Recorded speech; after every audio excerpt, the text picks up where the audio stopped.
Hi guys, it's me Lewis, and today I'm here to do a little rant video on good old The Last of Us Part 2, or Last of Us 2 as I like to call it. So, where do I start with this goddamn dumpster fire? Well, let's just start off with a good old employee who's obviously keeping himself anonymous, and I actually see him as a goddamn hero, because he's actually saved a lot of people from buying a game, whether you're getting the standard edition, which is $60, or the collector's edition, which is roughly around like what, $112, $120, I think. So, of course, I know I'm late to the party on this rant, but I bloody digress. So, let's go far back as the announcement of The Last of Us 2. I think that was announced, I think, back in 2015 or 2016 during E3. Now, of course, we all knew this was all going to be Ellie's turn for the story. Makes perfect sense, because obviously Joel's getting old. We want to see Ellie's side of the story. Fair enough. And of course, well, tons of people had some concerns about one particular scene that they showed off a year later with Ellie and her lesbian girlfriend, which was quite controversial. And a lot of this just started to add up when Neil Druckmann went to a press conference and started talking about some female zombie designs being quote unquote misogynistic, which made no goddamn sense whatsoever. But then when he mentioned the name Anita Sarkeesian, it all started to fall in place. It started to make perfect sense as to why The Last of Us 2 was going to be a gargantuan failure. People like me saw this coming when he was worshipping Anita Sarkeesian, because I know a lot of people did not see this coming way back in like 2017 or 2018, but during over the last week or two, when the leaks got put out to the public, that's when people said, okay, maybe people like Lewis, Robin Gaming, and and several others were actually right about this shit. And guess what? We told you so. We told you so. But hey, at least you listened. At least you cancelled your pre-orders, and at least this game's gonna flop miserably, trying to prove to Naughty Dog and Neil Druckmann that they're nothing more than just absolute gargantuan political clusterfuckers. But that aside, what's gonna happen next with this game? Well, I mean, it's kind of obvious, ain't it? Kind of bloody obvious. It's gonna flop hard. There's gonna be no part 3 or part 4 or how many parts this thing's gonna bloody have. And, well, Naughty Dog's gonna be in the goddamn shitter, losing tons of financial income, and Sony can shut them down anytime they want. I mean, Sony's done that before. They shut down Studio Liverpool, which, by the way, fuck you, Sony. Shut down Gorilla Cambridge, and they shut down, I think, the development studio that made Little Big Planet as well. So, Neil Druckmann. To those who don't know who he is, he wasn't actually a veteran at Naughty Dog way back in the 90s. Oh, no, sorry, my friend. He joined the company around, I think, during 2009 or 2010, when the Uncharted series was still a thing around that time. But the sad truth is, though, him and several other individuals who were newcomers to the company decided to bully certain developers out of that studio, including Amy Higgins, the fucking co-creator of Naughty Dog and programmer of the company as well. Yes, you heard me correct. Neil Druckmann is the one guy that bullied poor Amy Higgins out of the company. No joke. And it makes perfect sense why so many developers during around after The Last of Us came out, they all left one by one. News article after news article, and it made me say to myself, something didn't feel right. And of course, well, as I said before, Neil Druckmann, doing all this shit, being politically correct, trying to be politically correct to basically make sure that any Sarkeesian gets in his pants. That's all this is. And the sad truth is, though, the reason why these leaks piss a lot of people off is not just because of political correctness. It's more than that. What people need to understand is this, right? Neil Druckmann is doing this for a specific reason, and it has fuck all to do with fuck all of him to do with being politically correct. It has bugger all to do with that. It's all to do with the fact of is that he wanted to sleep with Anita Sarkeesian so badly. That's all this is, and he basically made a deal with her saying, okay, if I do all this politically correct shit for you, will you obviously, will you give me the good old sucky? And well, of course, she said, yeah, deal.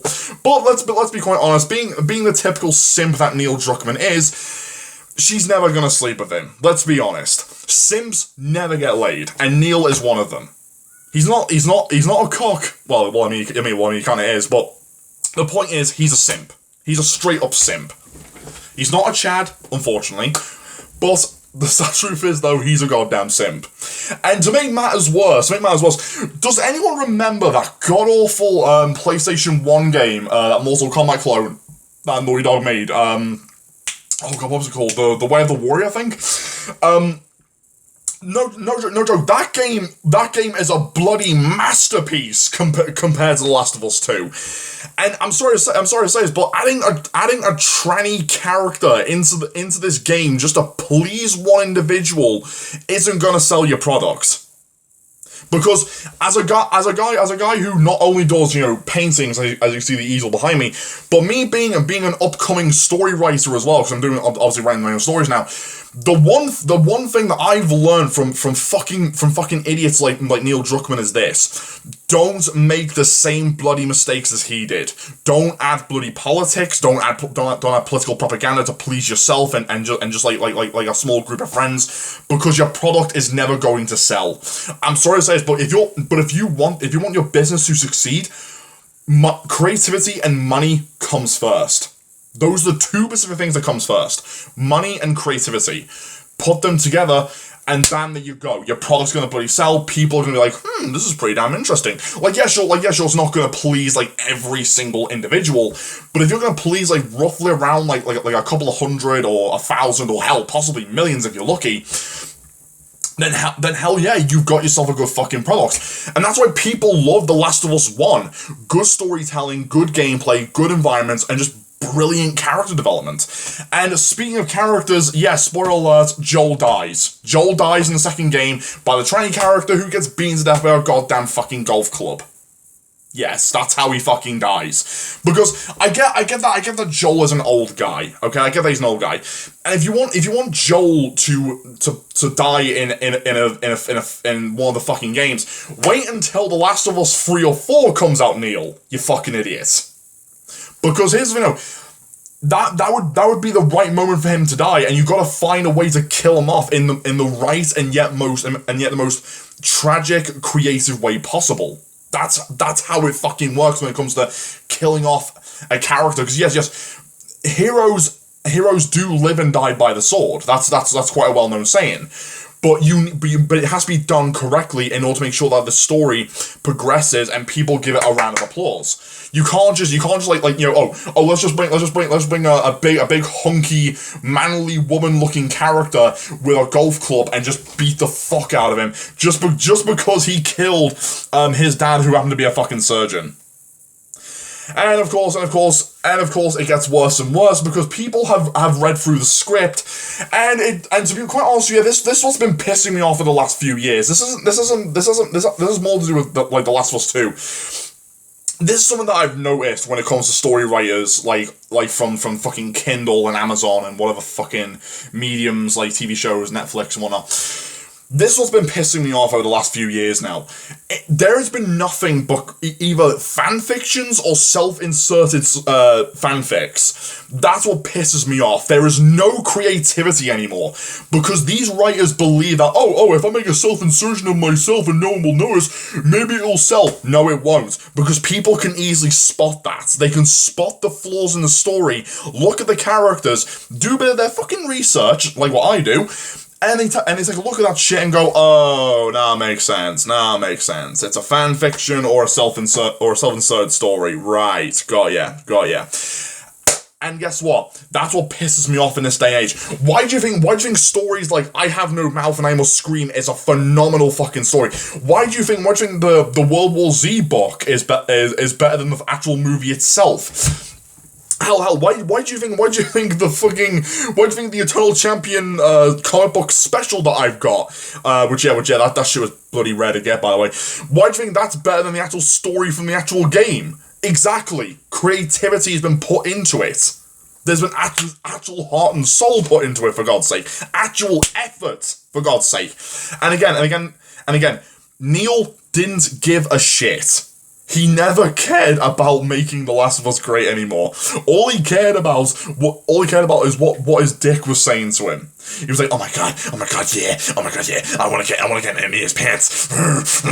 That's literally what this is. You only threw in a transgender character, shoved in a lesbian love scene between Ellie, which, by the way, before anyone starts throwing a fucking fit at me, I had no problem with Ellie being a lesbian, because when the Left Behind DLC came out, and of course it showed Ellie being a lesbian, I was totally fine with it. And the reason why I was totally fine with it, because there was character development and chemistry. It doesn't matter. It doesn't matter if there's a same-sex relationship.